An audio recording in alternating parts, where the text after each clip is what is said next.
Earth is like 4.5 billion years old.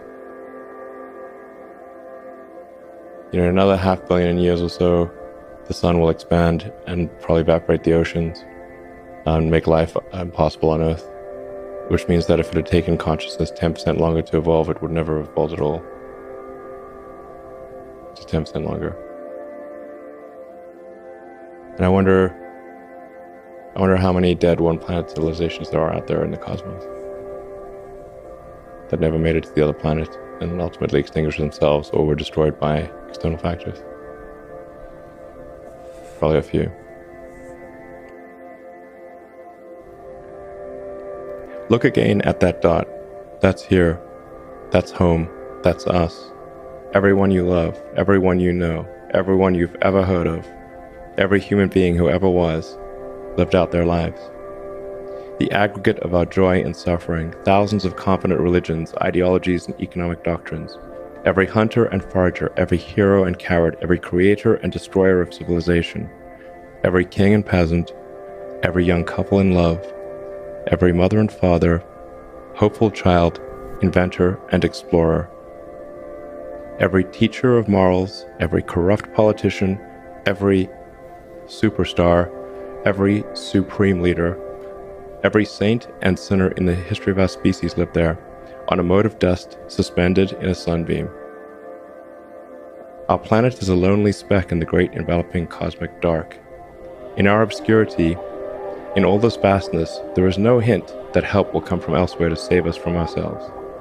The Earth is the only world known so far to harbor life.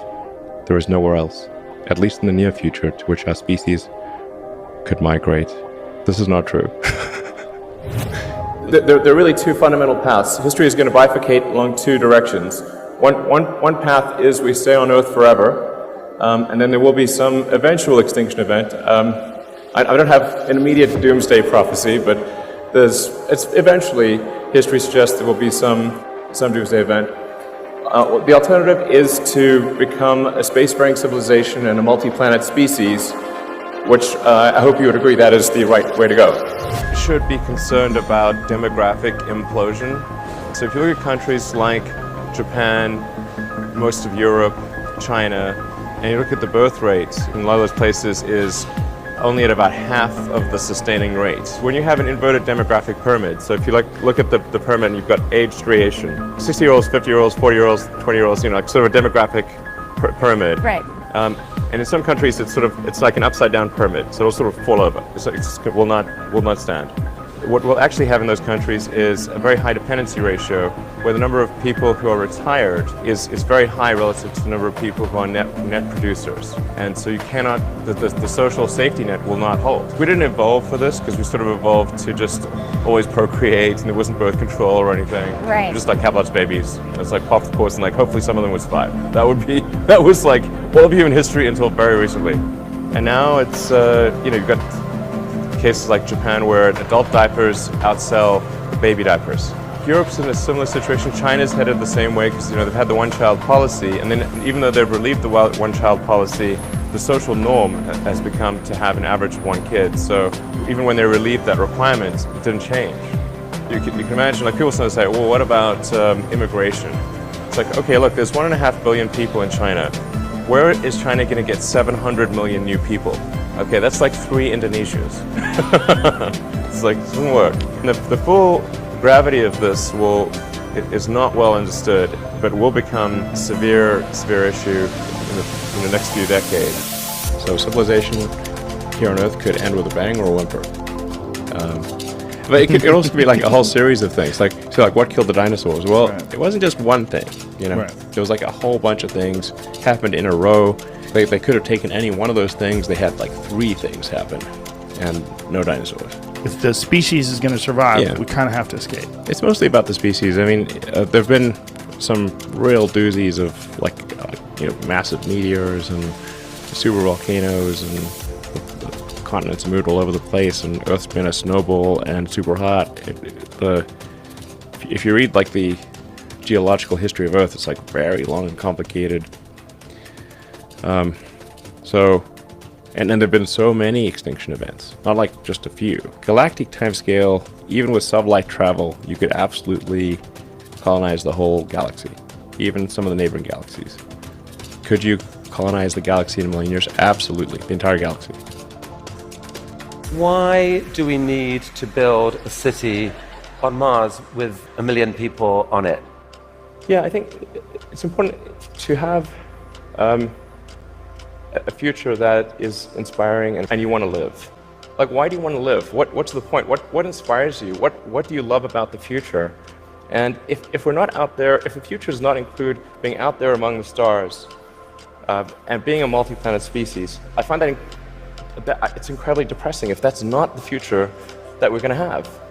If you look at the progress in space, in 1969 we were able to send somebody to the moon. 1969. Then we had the space shuttle. The space shuttle could only take people to low Earth orbit. Then the space shuttle retired, and the United States could take no one to orbit. So that's the trend. The trend is like down to nothing. This is not. People are mistaken when they think that technology just automatically improves. It does not automatically improve. It only improves if a lot of people work very hard to make it better.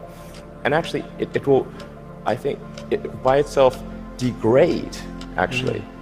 You look at great civilizations like ancient Egypt, and they were able to make the pyramids, and they forgot how to do that. And the Romans, they built these incredible aqueducts. They forgot how to do it.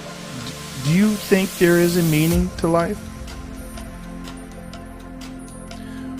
Well, I think arguably the meaning of life is to understand the nature of the universe and figure out what the meaning of life is.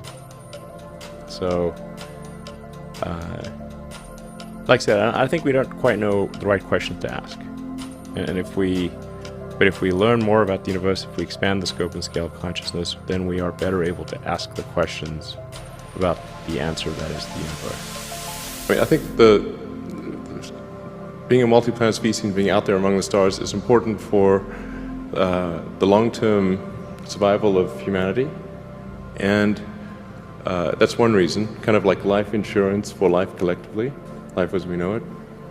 But then the part that I find personally most motivating is that it creates a sense of adventure, and it makes people excited about the future. And if you consider two futures, one where we are forever confined to Earth until eventually something terrible happens, or another future where we are out there on many planets, maybe even going beyond the solar system, I think that second version is incredibly exciting and inspiring, and there need to be reasons to get up in the morning. You know, life can't just be about solving problems. Otherwise, what's the point?